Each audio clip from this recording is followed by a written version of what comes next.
मेरी ये वीडियो आज कुछ लड़कियों को शायद बुरी लग जाए, लेकिन लगती रहे, कोई फर्क नहीं पड़ता उस चीज से। लेकिन मेरा एक सवाल है जिसका जवाब आप मुझे दे के जाना आज, कि भाई जब तुम अपने मायके में होती हो, तुम जो स्ट्रगल करती हो, तुम्हें जो मिलता है खाने को आप वही खाती हो, जो आपके माँ बाप की जैसी स्थिति होती है उस समय आपको वो वैसा खिलाते हैं, आप खाते हो आराम से, इज्जत से रहते हो, सब जब ठीक है।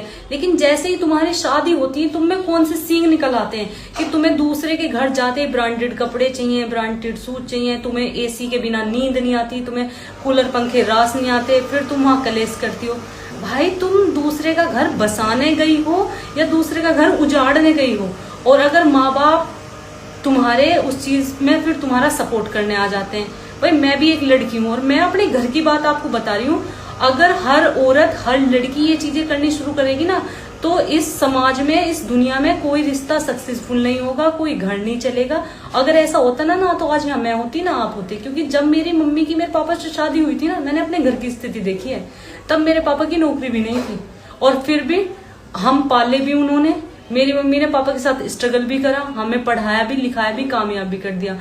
आज अगर हर औरत यही सोच ले कि बिल्कुल हमने अपने बिहार में तो जो करा, हमें ससुराल में पूरी फैसिलिटी चाहिए, भाई थिंकिंग को थोड़ा बदलो, थोड़ा बदलने की जरूरत है। जो वे ससुराल वाले हैं वे भी इंसान है, वे एलियन नहीं है, ना दूसरे ग्रह से आए कि वो तुम्हें एकदम इतनी फैसिलिटी दे देंगे। तुमने अपने घर भी कभी इन चीजों की डिमांड करी? पर नहीं। माँ बाप के घर आप सहन कर लोगी, लेकिन ससुराल में आपसे सहन नहीं होगा।